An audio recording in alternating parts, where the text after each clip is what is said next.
नमस्कार, मैं हूं सुधीर चौधरी और डिकोड के इस वीकेंड एडिशन में आपका बहुत बहुत स्वागत है।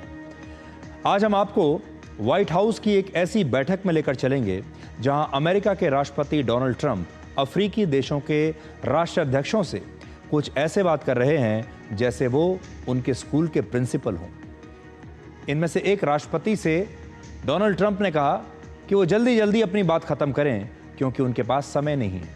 लेकिन दूसरी तरफ जब भारत के प्रधानमंत्री नरेंद्र मोदी ग्लोबल साउथ के इन देशों के नेताओं से मिलते हैं तो उन्हें पूरा सम्मान देते हैं, उनकी मदद भी करते हैं, दोस्ती का हाथ उनकी तरफ बढ़ाते हैं।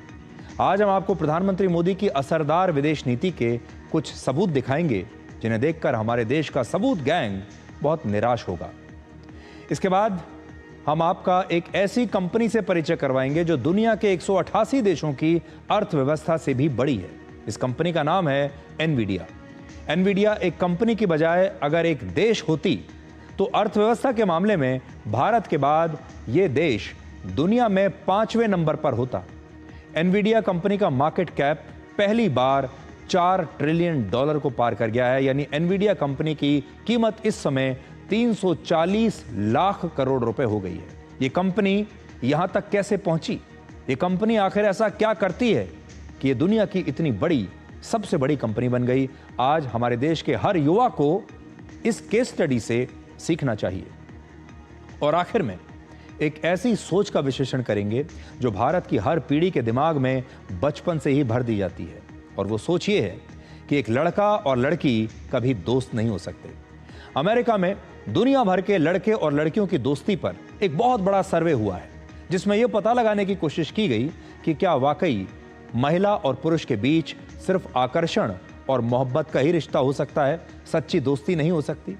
ये आज का सबसे दिलचस्प विश्लेषण होगा जिसे हमारे देश के युवाओं को, पुरुषों को और महिलाओं को आज बिल्कुल मिस नहीं करना चाहिए। अमेरिका के राष्ट्रपति डोनाल्ड ट्रंप किस तरह से ग्लोबल साउथ के जो छोटे छोटे देश हैं उनके साथ व्यवहार करते हैं। ऐसा व्यवहार करते हैं जैसे वो इन देशों के राष्ट्रपतियों के स्कूल के प्रिंसिपल हों। आज हम सबसे पहले अमेरिका से आई कुछ तस्वीरों में हुए इस भेदभाव को, इस व्यवहार को आपके लिए डिकोड करेंगे। राष्ट्रपति ट्रंप ने व्हाइट हाउस में अफ्रीका के 5 देशों के राष्ट्र प्रमुखों के साथ 9 जुलाई को 3 दिनों का एक शिखर सम्मेलन शुरू किया। और ये 5 देश कौन हैं? ये हैं गैबोन, गिनी बिसाऊ, लाइबेरिया और मॉरिटानिया और सेनेगल। ये देश हैं। हो सकता है आप में से कई लोगों ने इन देशों के नाम भी नहीं सुने होंगे क्योंकि ये बहुत छोटे देश हैं। 9 जुलाई को इस मीटिंग में राष्ट्रपति ट्रंप ऐसा लग रहा था जैसे किसी स्कूली बच्चे की क्लास में बैठे प्रिंसिपल हों और वो एक प्रिंसिपल की तरह व्यवहार कर रहे थे। उन्होंने सबसे पहले मॉरिटानिया के राष्ट्रपति को अपनी बात रखने का मौका दिया, पर उनका बयान शुरू होने के थोड़ी देर के बाद ही राष्ट्रपति ट्रंप बेचैन होने लगे। उन्हें लगा कि ये बहुत लंबा बोल रहे हैं और राष्ट्रपति ट्रंप ने अपने हाथों से इशारा करके मॉरिटानिया के राष्ट्रपति को अपनी बात जल्दी खत्म करने का संकेत दिया। पर इसके बाद भी जब राष्ट्रपति महोदय अपने देश की समस्याओं के बारे में बात करते रहे तो शायद वो अमेरिका से कुछ मदद मांगना चाह रहे थे, और तब राष्ट्रपति ट्रंप ने दूसरी बार इशारा किया और इस बार उनकी झुंझलाहट देखकर मॉरिटानिया के राष्ट्रपति अचानक से खामोश हो गए। इसलिए अब आप राष्ट्रपति ट्रंप का वो बयान सुनिए जिसमें उनकी नाराजगी इसलिए दिख रही है क्योंकि सामने बैठे एक देश के राष्ट्राध्यक्ष अपनी बात लंबी कर रहे हैं और राष्ट्रपति ट्रंप के पास उनकी ये बात सुनने का समय नहीं है। आप पहले इस तस्वीर में देखिए कि कैसे वो बेचैन हैं। वो इंतजार कर रहे हैं कि कैसे सामने बैठे राष्ट्रपति जो हैं जल्दी से अपनी बात खत्म करें। देखिए।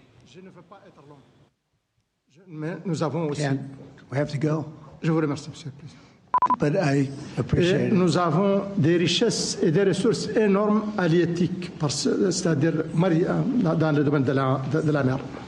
Je ne veux pas être long. Mais nous avons aussi. We have to go. Je vous remercie, Monsieur le Président. But I appreciate it very much. I appreciate it. Maybe we're going to have to go a little bit quicker than this because we have a whole schedule. If I could just say, it's, your name and your country would be great. Thank you, please. तो आपने देखा राष्ट्रपति Trump ने इन देशों के राष्ट्रपतियों से क्या कहा। उन्होंने कहा मेरे पास समय की कमी है, मेरा शेड्यूल जो है वो बहुत टाइट है, मैं चाहूँगा कि आप अपनी बात जल्दी जल्दी ख़त्म करें।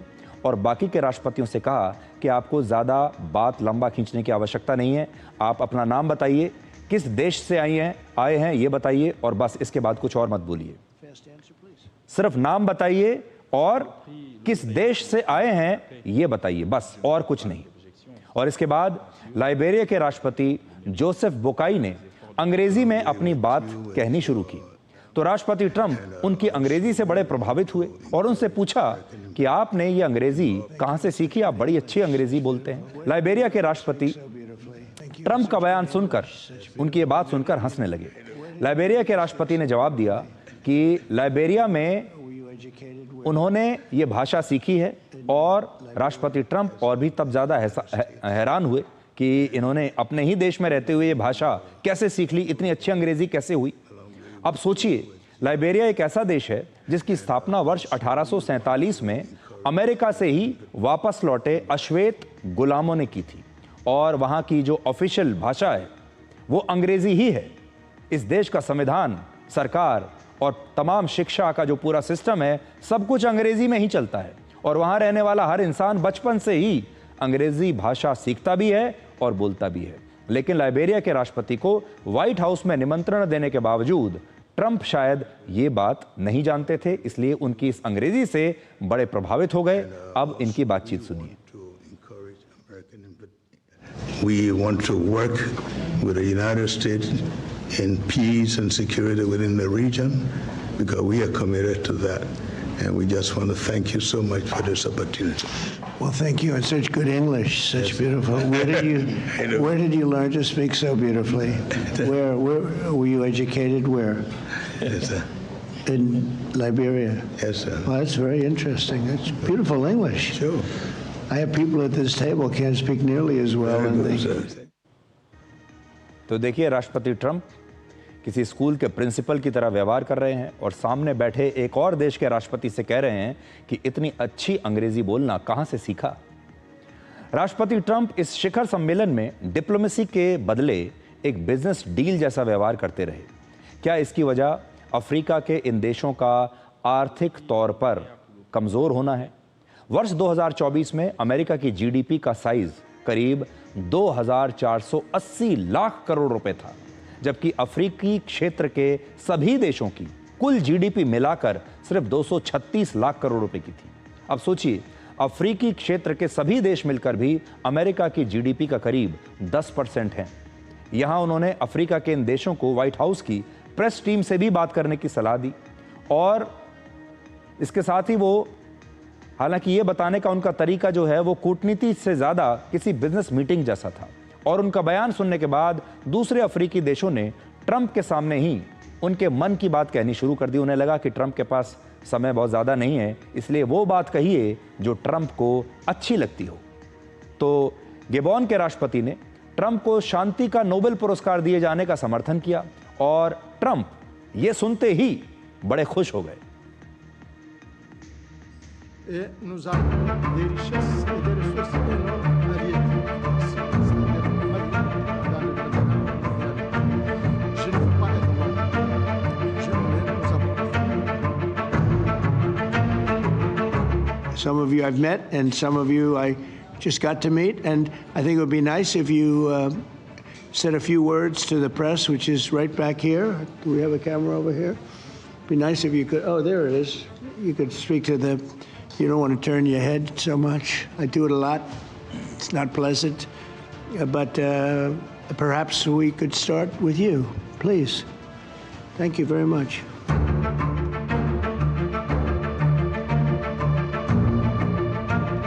Aujourd'hui, c'est le président Trump, un président d'ailleurs, qui ramène la paix dans la CAC. Donc je pense qu'il le mérite, ce prix Nobel. C'est mon avis.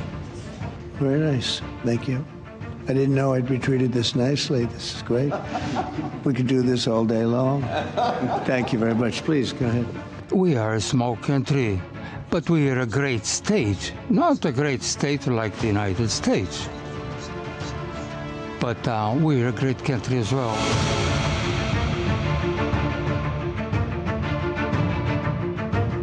Mais nous avons aussi. And we have to go.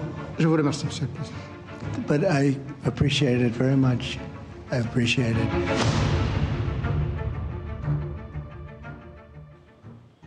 तो राष्ट्रपति Trump बेचैन है, वो ज़्यादा किसी की बात सुनना नहीं चाहते और उनका जो व्यवहार है इन देशों के राष्ट्रपतियों के साथ वो सम्मानजनक नहीं कहा जा सकता। और इसमें साफ नज़र आता है कि कौन बड़ा है और कौन छोटा, और जो देश बड़ा है वो छोटे देशों का सम्मान नहीं कर रहा है।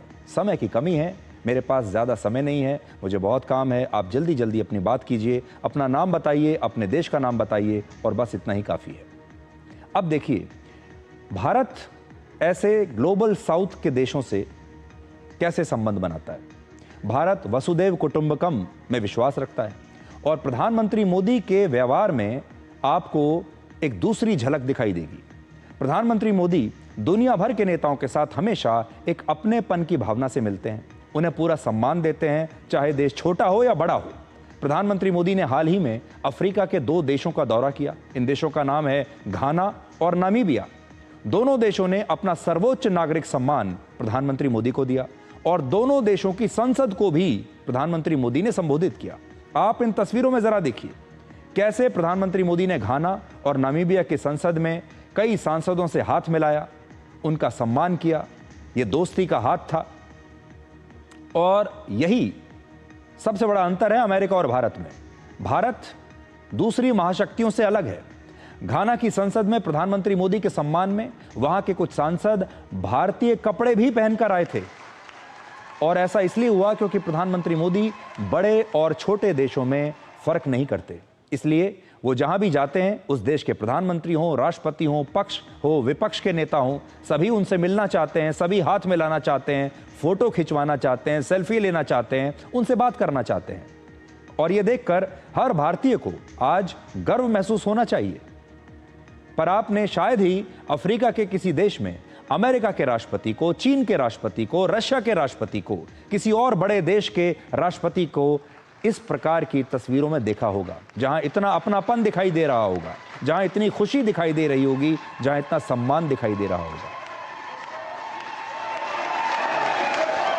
तो दुनिया के जो बड़े बड़े देश हैं, जो अमीर देश हैं, विकसित देश हैं, वो अपना समय ग्लोबल साउथ के इन देशों पर खर्च नहीं करना चाहते। बड़े बड़े देश अपने मतलब के बिना इन छोटे देशों में कभी जाते तक नहीं। बड़े बड़े देशों के जो राष्ट्रपति हैं, प्रधानमंत्री हैं, वो इन देशों में बहुत कम जाते हैं या फिर कई बार तो इन देशों के नेताओं को अपने यहाँ आने का निमंत्रण भी नहीं देते। अमेरिका और चीन स्वभाव से ही व्यापारी देश हैं। वो कोई भी काम करने से पहले अपना फायदा देखते हैं और राष्ट्रपति ट्रंप ने भी अफ्रीका के इन 5 राष्ट्राध्यक्षों से इसलिए बात की क्योंकि वो अब एक नई पॉलिसी लेकर आए हैं जिसका नाम है ट्रेड नॉट एड। यानी अमेरिका अब इन देशों के साथ सिर्फ व्यापार करना चाहता है, उन्हें मुश्किल वक्त में सहायता नहीं देना चाहता। लेकिन भारत ने अफ्रीका के इन देशों की हमेशा मदद की है। भारत की पहल पर वर्ष 2023 में दिल्ली के G20 शिखर सम्मेलन में अफ्रीकन यूनियन को परमानेंट सीट दी गई। कोरोना महामारी के दौरान भारत ने इन छोटे छोटे देशों को कोरोना की वैक्सीन दी। लगभग 6,50,000 डोजेज इन्हें दी और नामीबिया को भी 30,000 कोरोना वैक्सीन की डोज भारत ने पहुंचाई थी। प्रधानमंत्री मोदी अपने इसी आचरण की वजह से आज ग्लोबल साउथ की सबसे बुलंद आवाज बन गए हैं और अंतर्राष्ट्रीय मंचों पर इन देशों की चुनौतियों और मुद्दों को वो उठाते हैं, जबकि दूसरी जो महाशक्तियां हैं वो लगातार इन देशों की अनदेखी करती आई हैं। आज भारत की विदेश नीति पर सवाल उठाने वाले सबूत गैंग को हम कुछ सबूत देना चाहते हैं, क्योंकि ये वो लोग हैं जो भारत की विदेश नीति पर अक्सर सवाल उठाते हैं और ये भी कहते हैं कि प्रधानमंत्री मोदी इतनी ज़्यादा विदेश यात्राएं क्यों करते हैं, आखिर विदेश यात्राओं से हासिल क्या होता है। तो हम बताते हैं क्या हासिल होता है। प्रधानमंत्री नरेंद्र मोदी को पूरी दुनिया में अब तक 27 देशों का नागरिक सम्मान मिल चुका है, जबकि पूर्व प्रधानमंत्री जवाहरलाल नेहरू, इंदिरा गांधी और डॉक्टर मनमोहन सिंह को कुल मिलाकर भी 6 सर्वोच्च नागरिक सम्मान मिले थे दूसरे देशों के। जवाहरलाल नेहरू को 2, इंदिरा गांधी को 2 और मनमोहन सिंह को भी दूसरे देशों में 2 सर्वोच्च नागरिक सम्मान मिले थे। आप यहां पर देख लीजिए। प्रधानमंत्री मोदी अब तक दुनिया में 17 देशों की संसद को संबोधित कर चुके हैं और उन्होंने पिछले 11 वर्षों में अमेरिका, ब्रिटेन और ऑस्ट्रेलिया जैसे 17 देशों की संसद को संबोधित किया है। अगर भारत के दूसरे प्रधानमंत्रियों को देखें तो डॉक्टर मनमोहन सिंह ने 7 बार, इंदिरा गांधी ने 4 बार, जवाहरलाल नेहरू ने 3 बार, राजीव गांधी ने 2 बार और पीवी नरसिम्हा राव ने 1 बार विदेशी संसद को संबोधित किया है। अब ये सारे वो प्रधानमंत्री हैं जो कांग्रेस पार्टी के हैं और अगर आप इनकी संख्या मिला लेंगे तो 7 और 4 हुआ 11, 11 और 3 और 2 और 1। आप इनको मिलाइए और आपको ये समझ में आएगा कि एक तरफ कांग्रेस के सारे प्रधानमंत्री एक तरफ और प्रधानमंत्री मोदी एक तरफ। कांग्रेस के 5 प्रधानमंत्रियों ने मिलकर 17 बार विदेशी संसद को संबोधित किया अलग अलग देशों की, जबकि प्रधानमंत्री मोदी अकेले ही इस रिकॉर्ड की बराबरी अब कर चुके हैं। तो ये है विदेश नीति और ये जो सम्मान हो रहा है प्रधानमंत्री मोदी का, ये उनका नहीं बल्कि भारत का सम्मान है। भारत में रहने वाले एक एक नागरिक का ये सम्मान है। इसे ये मत सोचिए कि ये सम्मान सिर्फ एक व्यक्ति का हो रहा है, ये हर भारतीय का सम्मान हो रहा है। और आज जब एक भारतीय के तौर पर आप इन तमाम देशों में जाएंगे तो आपको समझ में आएगा कि वहां इन देशों में हर भारतीय की कितनी इज्जत की जाती है, हर भारतीय को कितना सम्मान दिया जाता है। बिहार में वोटर शुद्धिकरण को लेकर चुनाव आयोग की प्रक्रिया से विपक्ष की कई पार्टियां नाराज हैं और इसका लगातार विरोध कर रही हैं। इसमें पश्चिम बंगाल की सत्तारूढ़ पार्टी टीएमसी भी शामिल है। पश्चिम बंगाल के मुख्यमंत्री ममता बनर्जी ने बिहार में वोटर वेरिफिकेशन को लेकर सवाल उठाया है और इसकी तुलना उन्होंने एनआरसी से की है। ममता बनर्जी ने कहा है कि बिहार चुनाव के नाम पर पूरे देश में एनआरसी जैसी प्रक्रिया लागू करने की तैयारी हो रही है और वो कहती हैं कि इसका उद्देश्य पश्चिम बंगाल को राजनीतिक रूप से निशाना बनाना है जहां पर अगले साल चुनाव होने हैं। यानी ममता बनर्जी को यह डर सता रहा है कि अगर इसी प्रकार की जो प्रक्रिया है अगर पश्चिम बंगाल में भी शुरू हो गई, अगर पश्चिम बंगाल में भी चुनाव आयोग ने ऐसे ही वोटर लिस्ट की जांच करनी शुरू कर दी और घुसपैठियों के वोट काटने शुरू कर दिए तो हो सकता है उनका बिजनेस मॉडल खतरे में आ जाए। पहले आप देखिए कि मुख्यमंत्री ममता बनर्जी का इस बारे में क्या विचार है, क्या मत है। আর আমি সমস্ত জনগণকে অনুরোধ করব, দেখতে পাচ্ছেন ইলেকশন কমিশন কি করছে। সবাই মনে রাখবেন, আপনার ভোটার লিস্টের নাম আছে বলে ছেড়ে দেবেন না। লাস্ট দিন পর্যন্ত দেখবেন এই ভোটার লিস্টে যেন আপনার নাম থাকে, তা নাহলে আপনার অস্তিত্ব কেড়ে নিয়ে ডিটেনশন ক্যাম্পে রেখে দেওয়ার চেষ্টা করবে। चुनाव आयोग की चिट्ठी को देखकर लग रहा है कि बिहार तो बहाना है, दरअसल टारगेट बंगाल को। बिहार बहाना है और बंगाल है छुपा रुस्तम है बंगाल। बिहार तो बहाना है, असल में निशाना पश्चिम बंगाल है, ऐसा कहना है ममता बनर्जी का। अब एक बड़ी दिलचस्प बात है क्योंकि एक जमाना था जब वोटर लिस्ट में अवैध मतदाता होने का मुद्दा उठाने वाली ममता बनर्जी जोर शोर से ये शिकायत किया करती थी कि पश्चिम बंगाल में जो वोटर लिस्ट है उसमें बेईमानी हो रही है, उसमें गड़बड़ियां हैं, उसमें बाहर से आने वाले घुसपैठियों के नाम हैं जिससे चुनाव के नतीजों पर बुरा असर पड़ रहा है, नतीजों का इसमें जो है इसमें मिलावट हो रही है। एक ज़माना था जब वो इस मुद्दे को ज़ोर शोर से उठाती थी, लेकिन ये वो समय था जब वो मुख्यमंत्री नहीं थी। लेकिन आज वो इससे बिल्कुल उलट बात कर रही हैं। पहले उनका भी यही मुद्दा था। इसलिए आज आपको ममता बनर्जी का आज से 20 वर्ष पुराना एक वीडियो दिखाते हैं। 20 साल पहले ममता बनर्जी ने पश्चिम बंगाल में घुसपैठियों का मुद्दा लोकसभा में उठाया था। वर्ष 2005 में ममता बनर्जी तृणमूल कांग्रेस की लोकसभा में एक सांसद थी। 4 अगस्त 2005 को ममता बनर्जी लोकसभा में अवैध घुसपैठ का मुद्दा उठाना चाहती थी और तब ममता बनर्जी काफी नाराज हो गई थी और लोकसभा स्पीकर के टेबल पर उन्होंने इस प्रकार से कुछ कागज फेंक दिए थे। इसके बाद ममता बनर्जी लोकसभा में अपनी सीट पर आकर रोने भी लगी थी, इतनी भावुक हो गई थी इस मुद्दे को लेकर। वर्ष 2005 में पश्चिम बंगाल में सीपीएम की सरकार थी, लेफ्ट पार्टियों की सरकार थी और ममता बनर्जी विपक्ष में थी। ममता बनर्जी लेफ्ट पार्टियों की सरकार के खिलाफ चुनावी लड़ाई लड़ रही थी और वर्ष 2006 के विधानसभा चुनाव में फिर से सीपीएम की ही सरकार बनी थी। ममता बनर्जी सीपीएम की सरकार पर हमेशा अवैध घुसपैठियों को बढ़ावा देने का आरोप लगाती थी। वोटर लिस्ट में गड़बड़ी को लेकर ममता बनर्जी से जुड़ी एक और घटना के बारे में आज आपको जानना चाहिए, क्योंकि राजनीतिक तौर पर ममता बनर्जी के जीवन में 21 जुलाई की तारीख बहुत महत्वपूर्ण है। ममता बनर्जी की पार्टी तृणमूल कांग्रेस हर साल 21 जुलाई को शहीद दिवस के तौर पर याद करती है। आज से 32 साल पहले 21 जुलाई 1993 को ममता बनर्जी ने पश्चिम बंगाल में वोटर लिस्ट में गड़बड़ी के खिलाफ एक विशाल रैली निकाली थी। ममता बनर्जी चुनाव में पारदर्शिता बढ़ाने के लिए वोटर पहचान पत्र में फोटो लगाने की मांग कर रही थी। उस समय ममता बनर्जी कांग्रेस की यूथ लीडर थी, यूथ कांग्रेस की लीडर थी, युवा नेता थी कांग्रेस पार्टी में, और पश्चिम बंगाल में सीपीएम की सरकार थी।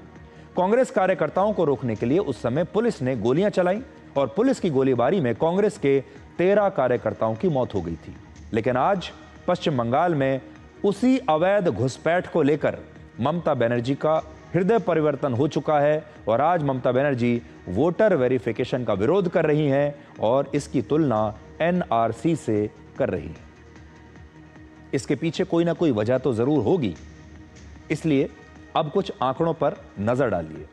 आपको पश्चिम बंगाल के कुछ ऐसे जिलों के आंकड़े दिखाते हैं जहां पर आधार कार्ड की संख्या वहां की जनसंख्या से भी ज्यादा है, और ये इलाके वो हैं जहां पर मुस्लिम आबादी ज्यादा है।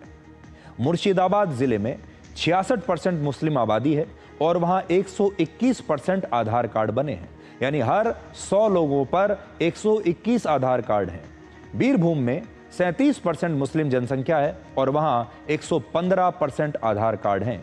नादिया में करीब 27% मुस्लिम आबादी है और वहां 114% आधार कार्ड हैं। नॉर्थ 24 परगना में करीब 26% मुस्लिम आबादी है और 103% आधार कार्ड हैं। कूच बिहार में मुस्लिम जनसंख्या है लगभग 25.5% और वहां भी 121% आधार कार्ड है। उत्तर दिनाजपुर में करीब 50% मुस्लिम आबादी है और 164% आधार कार्ड है। पश्चिम बंगाल के मालदा जिले में 51% मुस्लिम आबादी है और 119% आधार कार्ड हैं। इसी प्रकार से दक्षिण 24 परगना जिले में 35.5% मुस्लिम आबादी है और वहां भी आधार कार्ड जनसंख्या से ज्यादा है। यहां पर हमारा जो कहना है वो किसी धर्म के खिलाफ नहीं है। हम मुस्लिम आबादी के खिलाफ नहीं हैं, पश्चिम बंगाल के मुसलमानों के खिलाफ नहीं है, पश्चिम बंगाल के मुस्लिम वोटर्स के खिलाफ नहीं है, बिल्कुल नहीं है, और ना ही हम उन्हें किसी चीज का दोष दे रहे हैं। हम ये जानते हैं वो ईमानदारी से जहां भी उन्हें वोट डालना है वो वोट डालते हैं। असल में यहां गलती उनकी नहीं है, गलती ये हो रही है कि इन तमाम इलाकों में बांग्लादेश से घुसपैठिए आ रहे हैं और उसके बाद इन घुसपैठियों के नकली राशन कार्ड बन जाते हैं, आधार कार्ड बन जाते हैं और फिर वोटर कार्ड भी बन जाते हैं, और बाद में ये घुसपैठिए चुनाव में हिस्सा लेते हैं, चाहे वो लोकल चुनाव हो, विधानसभा के चुनाव हो या फिर लोकसभा के चुनाव हो। और हो सकता है कि वही अवैध बांग्लादेशियों ने भी यहां पर आकर अपने नकली आधार कार्ड बनवा लिए हों। इसीलिए जो असली जनसंख्या है उससे ज्यादा आधार कार्ड बन गए हैं। और ये जो मान लीजिए अगर हर 100 लोगों पर 125 आधार कार्ड बने हैं कहीं पर, तो ये जो बाकी के 25 आधार कार्ड हैं ये किसके आधार कार्ड हैं? ये कौन लोग हैं? ये वो लोग हैं जो बांग्लादेश से यहां अवैध रूप से आ चुके हैं, भारत के नागरिक बन गए हैं, आधार कार्ड बनवा लिया है, राशन कार्ड बनवा लिया है और इसके बाद अब ये वोटर भी बन चुके होंगे। और अगर ये लोग वोटर लिस्ट में शामिल हो गए तो आप सोच लीजिए कि हमारे देश के चुनाव में कितनी बड़ी मिलावट इस समय हो रही है, और इसी का हम लगातार विरोध कर रहे हैं। हमारे देश में ऐसा बिल्कुल नहीं होना चाहिए। अब आपके लिए एक ऐसी खबर को हम डिकोड करेंगे जो देश के भविष्य यानी हमारे देश के बच्चों, स्कूली बच्चों की दिशा और दशा को तय करेगी। भारत में आधे से ज़्यादा स्कूली बच्चे कोर स्किल्स यानी बुनियादी क्षमताओं के लिए संघर्ष कर रहे हैं, और ये बुनियादी स्किल्स क्या हैं? इनमें पढ़ना, चीज़ों को समझना और गणना करने जैसी स्किल्स शामिल हैं। ये आंकड़ा शिक्षा की जड़ों में मौजूद गंभीर कमजोरियों को दर्शाता है। भारत के स्कूलों में पढ़ने वाले बच्चों की पढ़ाई की ये रियल पिक्चर है। ये एक सर्वे के बारे में मैं आपको बता रहा हूँ। ये सर्वे शिक्षा मंत्रालय ने किया था। शिक्षा मंत्रालय की संस्था परख ने किया और ये कोई साधारण सर्वे नहीं है, भारत की शिक्षा व्यवस्था का आईना है। इस सर्वे के परिणाम देखिए। कक्षा 3 के 45% छात्र 99 तक के अंकों को बढ़ते या घटते क्रम में ठीक तरह से लिख नहीं पाते। 42% स्कूली छात्र 2 अंकों के नंबर्स को प्लस या माइनस यानी जोड़ना और घटाना ठीक से नहीं कर पाते। कक्षा 6 में पढ़ने वाले 47% बच्चे 10 तक का टेबल सुना नहीं सकते। सिर्फ 54% छात्र ही ऐसे हैं जो लाख और करोड़ जैसे बड़े नंबर्स को पढ़ पाते हैं। कक्षा 9 के 59% छात्र नंबर्स का औसत नहीं निकाल पाते। सिर्फ 28% छात्र ऐसे हैं जो परसेंटेज के सवाल हल कर पाते हैं। इस सर्वे का उद्देश्य देश के करोड़ों बच्चों की सीखने की क्षमता को टेस्ट करना था, जिसमें देश भर के 74,000 से ज्यादा स्कूलों और 21 लाख से ज्यादा छात्रों को शामिल किया गया। यानी देश भर में यह सर्वे किया गया जो सिर्फ मार्क्स के लिए नहीं था बल्कि सिस्टम में सुधार के लिए था। इसमें तीसरी, छठी और 9वीं कक्षा के छात्रों को शामिल किया गया, जिसके परिणाम चिंता में डालने वाले हैं। कक्षा 3 के छात्रों की भाषा की समझ पर औसत स्कोर 64% रहा और गणित में 60%। सामान्य तौर पर तीसरी कक्षा में पढ़ने वाले छात्रों की उम्र करीब 9 वर्ष होती है। ये आयु सीखने का सबसे अच्छा समय माना जाता है। वर्ष 2024 में कक्षा 3 के बच्चे वर्ष 2017 के स्तर तक भी नहीं पहुंच पाए। क्लास 6 और 9 के छात्रों का प्रदर्शन और भी खराब। गणित, विज्ञान और सामाजिक विज्ञान तीनों ही विषयों में औसत स्कोर 50% से नीचे है। यह इसलिए चिंता का विषय है क्योंकि यही वो बच्चे हैं जो कुछ वर्षों के बाद पढ़ने के लिए कॉलेज जाएंगे, प्रतियोगी परीक्षाएं देंगे, रोजगार के लिए रोजगार के बाजार में आएंगे और फिर ये कहा जाएगा कि हमारे देश में बेरोजगारी है, लोगों को नौकरी नहीं मिल रही। लेकिन क्या आज के हालात देखते हुए ये कहा जा सकता है कि ये भारत के मजबूत भविष्य की उम्मीदों की नींव है? अब हम आपको ये बताते हैं कि इस गिरावट का कारण क्या है। असल में कोविड के दौरान स्कूलों का बंद रहना लंबे समय तक इसका सबसे बड़ा कारण हो सकता है। ऑनलाइन क्लासेस ने बच्चों की समझ और सोच को बहुत नुकसान पहुंचाया। अब जब सभी स्कूल रेगुलर तरीके से आजकल चल रहे हैं, तब भी बच्चों की रिकवरी हो नहीं पाई। सर्वे तो हो गया, रिपोर्ट भी आ गई, लेकिन सर्वे के परिणामों को एक चेतावनी की तरह हमें देखना चाहिए। इस रिपोर्ट के बाद अब सरकार को अपनी पॉलिसी में बदलाव लाने चाहिए और सरकार को टीचर्स की ट्रेनिंग करवानी चाहिए, स्कूलों की बुनियादी सुविधाओं पर विशेष ध्यान देना चाहिए और सबसे जरूरी बात यह कि छात्रों के माता पिता को भी शिक्षा की गंभीरता को समझना होगा, क्योंकि हर एक बच्चे का पहला स्कूल उसके माता पिता ही होते हैं।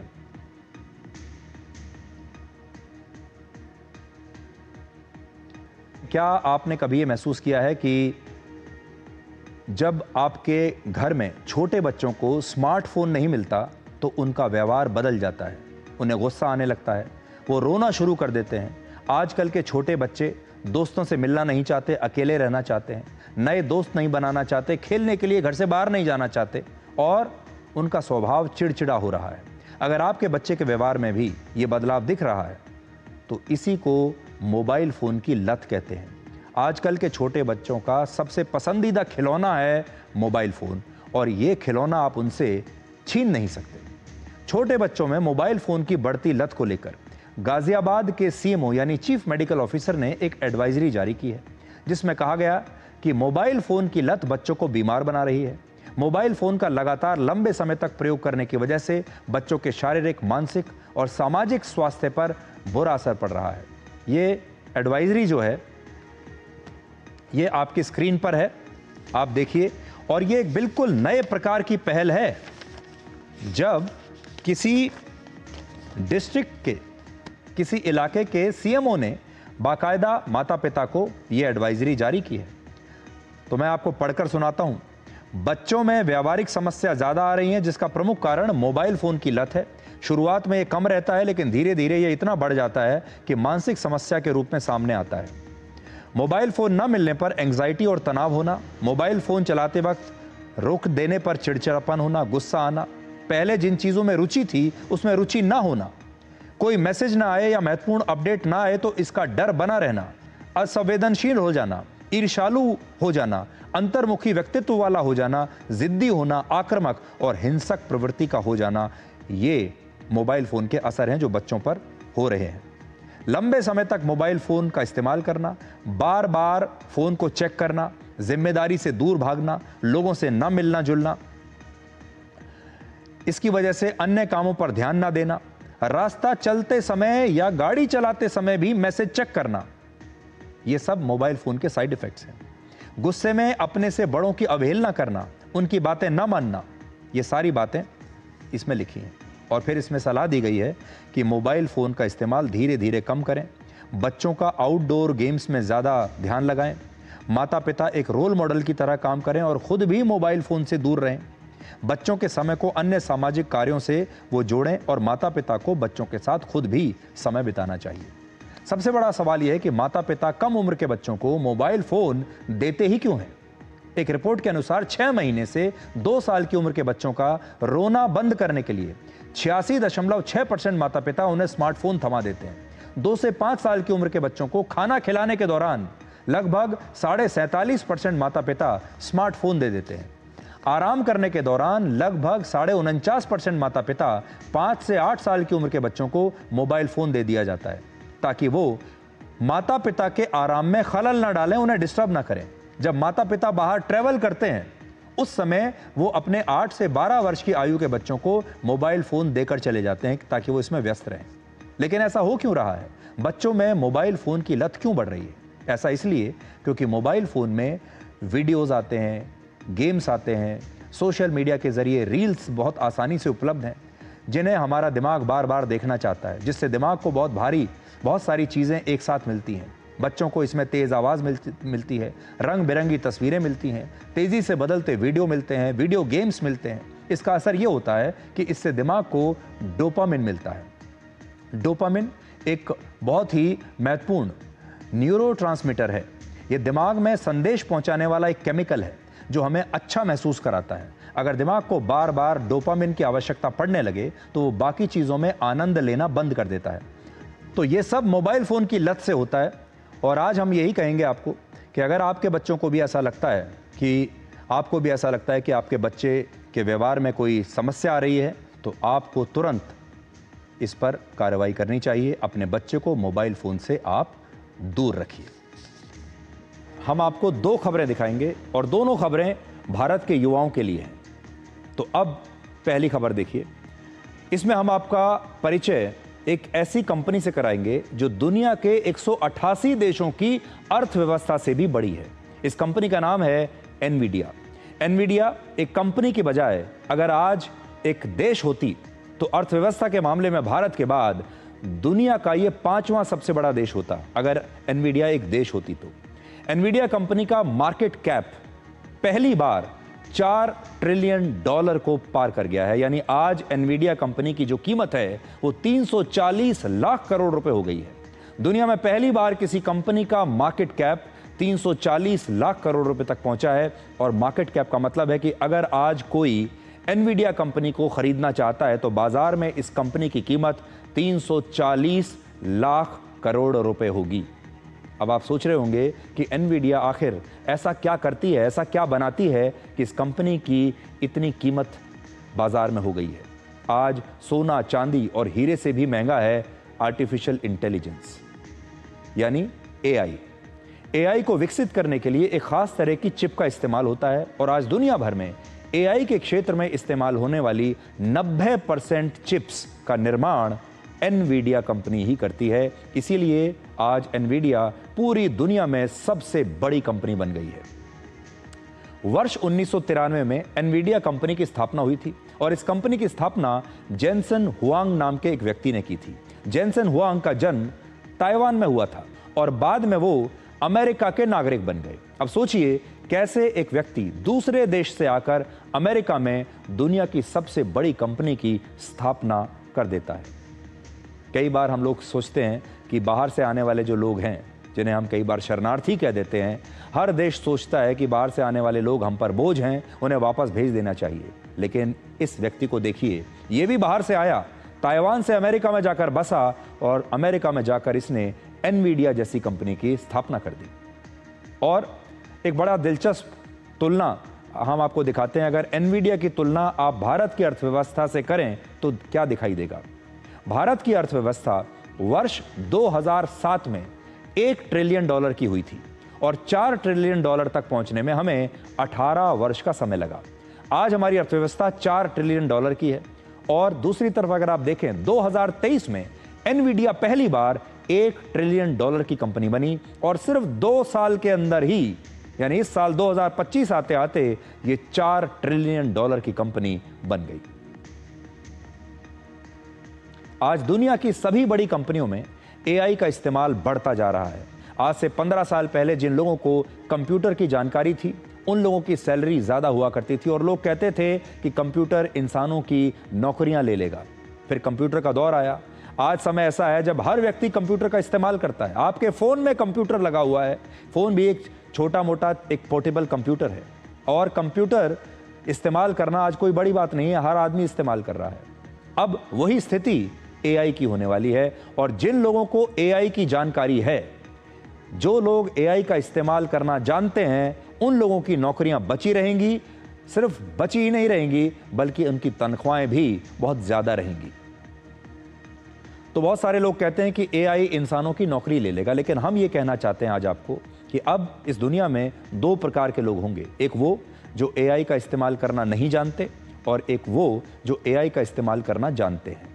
जो लोग एआई का इस्तेमाल करना जानते हैं उनकी नौकरियां बची रहेंगी और जो नहीं जानते उनकी नौकरियां चली जाएंगी। और ये नौकरी एआई नहीं बल्कि एआई को जानने वाले इंसान दूसरे इंसानों की नौकरी ले लेंगे और उन्हीं की तनख्वाहें भी आगे बढ़ेंगी। उन्हीं की, आप समझिए, भविष्य भी उन्हीं का है। एक और रिपोर्ट के मुताबिक एआई जानने वाले लोगों की सैलरी उन लोगों की तुलना में 56% ज्यादा है जो एआई नहीं जानते। जिन कंपनियों में एआई का इस्तेमाल बढ़ रहा है उन कंपनियों की आमदनी 3 गुना बढ़ गई। आज दुनिया की सभी इंडस्ट्रीज में एआई का प्रयोग हो रहा है। अब पारंपरिक नौकरियां जैसे हार्डवेयर का काम या फिर कॉलेजों में एक जो केवल ग्रेजुएशन कर लेना ही पर्याप्त नहीं है। अब स्थितियां बदल रही हैं। आज अच्छी सैलरी के लिए एआई की जानकारी होना आवश्यक है। इसलिए हमारे युवाओं को आज हम ये कहना चाहेंगे कि अब पारंपरिक पढ़ाई के दिन चले गए। अब आपको भविष्य के बारे में सोचना होगा और भविष्य है एआई का। और एआई पर अगर आप अपना ध्यान केंद्रित करेंगे, एआई के बारे में और ज़्यादा पढ़ाई करेंगे तो आपकी नौकरी भी अच्छी होगी और तनख्वाह भी अच्छी होगी। एक उदाहरण देखिए, त्रपित बंसल आईआईटी कानपुर से ग्रेजुएट हैं और एआई रिसर्चर हैं और इसी महीने उन्होंने मेटा में नौकरी करने के लिए 854 करोड़ रुपए का पैकेज लिया है। इस व्यक्ति की जो तस्वीर आप देख रहे हैं, इनकी जो तनख्वाह है, नई तनख्वाह, वो 854 करोड़ रुपए के आसपास है। पहले त्रपित बंसल एआई से जुड़ी एक बड़ी कंपनी ओपन एआई में काम करते थे, लेकिन अब वो ओपन एआई को छोड़कर एक दूसरी कंपनी मेटा में चले गए हैं। मेटा वो कंपनी है जो फेसबुक बनाती है, जिसका इंस्टाग्राम है, जिसका व्हाट्सएप है, और उस कंपनी में 850 करोड़ रुपए की तनख्वाह के साथ। आज आपको एनवीडिया कंपनी से भी सीखना चाहिए। अक्सर लोग जीवन में छोटी छोटी समस्याओं से, चुनौतियों से घबरा जाते हैं। आज एनवीडिया दुनिया की सबसे बड़ी कंपनी बन गई, लेकिन आज से केवल 5 महीने पहले जनवरी के महीने में इस कंपनी के शेयर में बहुत बड़ी गिरावट आई थी। एक दिन में 50 लाख करोड़ रुपए से ज्यादा का नुकसान इस कंपनी को हुआ और ये एक दिन में आज तक के इतिहास में किसी कंपनी को हुआ सबसे बड़ा नुकसान था। जनवरी के महीने में चीन की एक कंपनी डीप सीक ने एक नए एआई टूल की घोषणा की। इसके बाद एनवीडिया के शेयर में 17% की गिरावट आ गई और उस समय पूरी दुनिया में यह चर्चा होने लगी कि एनवीडिया को चीन की कंपनी से बहुत गंभीर चुनौती मिलेगी और चीन का ये जो डीप सीक है ये एनवीडिया को पीट देगा। लेकिन एनवीडिया ने अपने काम पर फोकस रखा और आज एक बार वो दुनिया की सबसे बड़ी कंपनी बन चुकी है। अब वक्त है एक छोटे से ब्रेक का।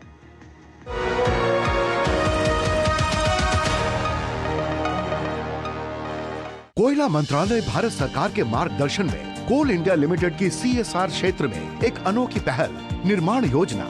इस पहल का उद्देश्य कोल इंडिया के खनन क्षेत्रों में रहने वाले यूपीएससी सिविल सर्विसेज के प्रीलिम्स में सफल हुए उम्मीदवारों को 1 लाख रुपए की वित्तीय सहायता प्रदान करना है ताकि उन्हें मेंस की तैयारी में सहायता मिले। 2024 में 6 बेटियों ने निर्माण योजना का लाभ लेकर यूपीएससी सिविल सर्विसेज परीक्षा में सफलता हासिल की है। योग्य उम्मीदवार से ऑनलाइन आवेदन आमंत्रित है।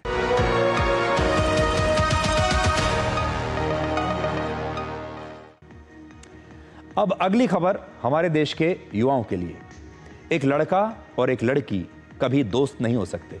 ये डायलॉग वर्ष 1989 में आई एक मशहूर फिल्म का है जिसका नाम था मैंने प्यार किया।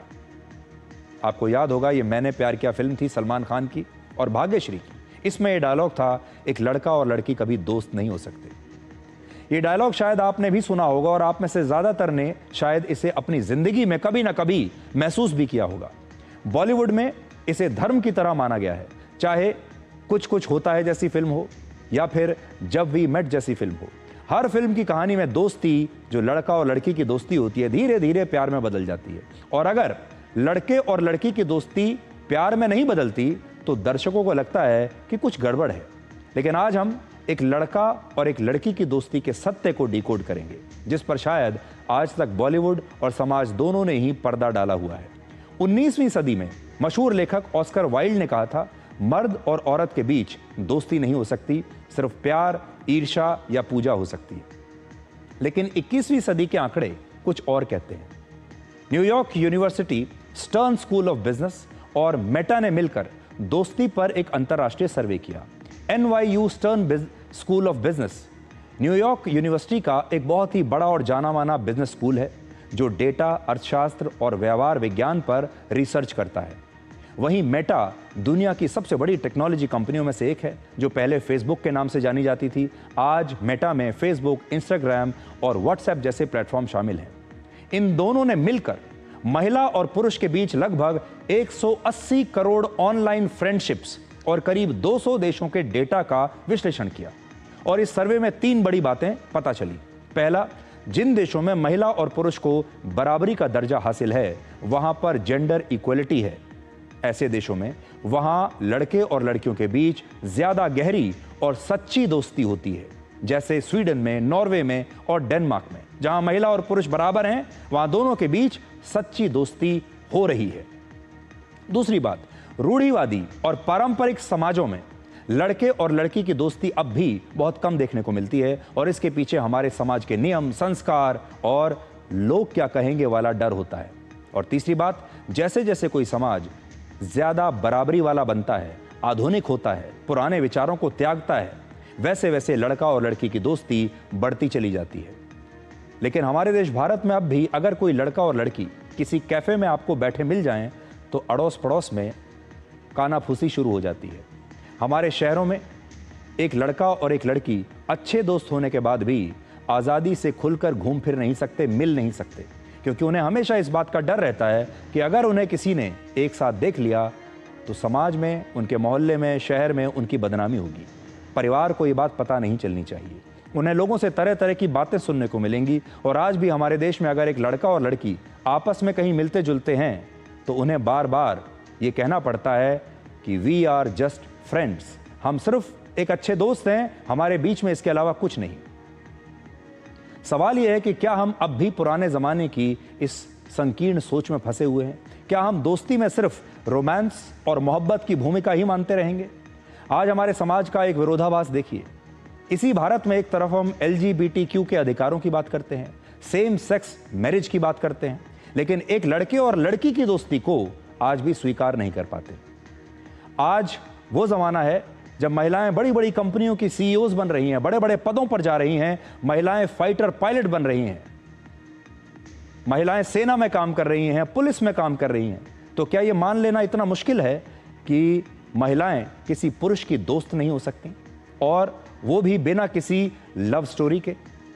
ग्रीस के मशहूर दार्शनिक एरिस्टोटल ने एक बार कहा था, friendship is a single soul dwelling in 2 bodies. मित्रता एक आत्मा है जो 2 शरीरों में वास करती है। और उन्होंने ये नहीं बताया था कि ये शरीर जो हैं ये स्त्री के होंगे, पुरुष के होंगे, कोई किसी के भी हो सकते हैं।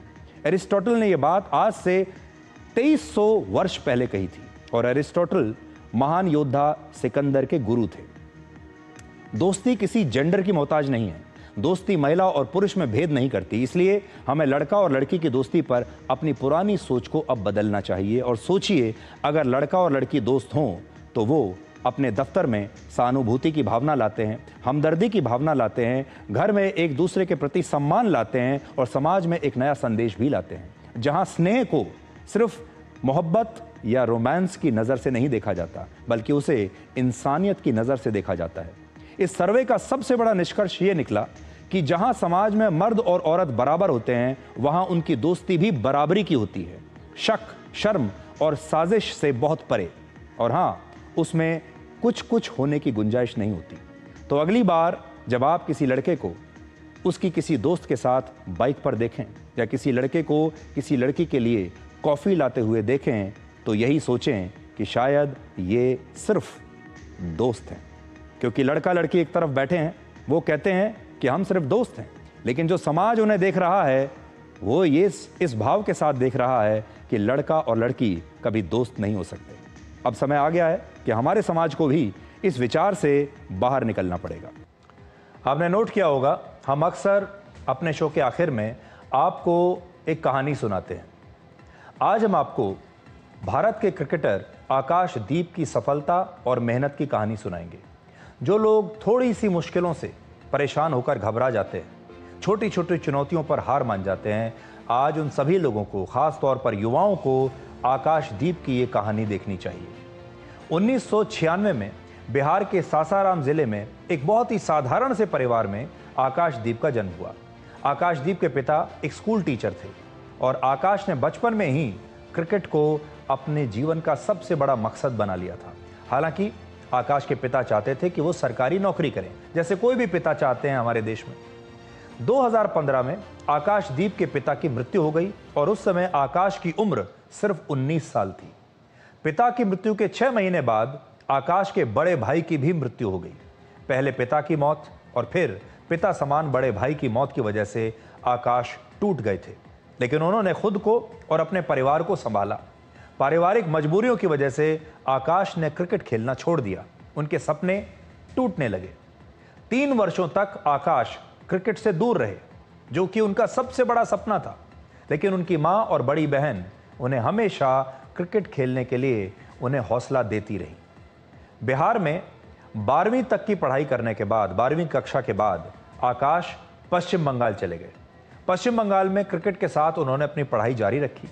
पैसे की कमी को पूरा करने के लिए आकाशदीप टेनिस बॉल के क्रिकेट टूर्नामेंट खेलने लगे, थोड़ा बहुत पैसा कमाने लगे। कोलकाता में उनकी मुलाकात हुई भारतीय तेज गेंदबाज मोहम्मद शमी से और फिर शमी ने आकाशदीप के खेल को और सुधारा, उसे और चमकाया। और 2019 में आकाशदीप को बंगाल की तरफ से पहला प्रथम श्रेणी मैच खेलने का मौका मिला। फिर वर्ष 2019 और 20 में रणजी ट्रॉफी में 35 विकेट लेकर आकाशदीप ने शानदार वापसी की।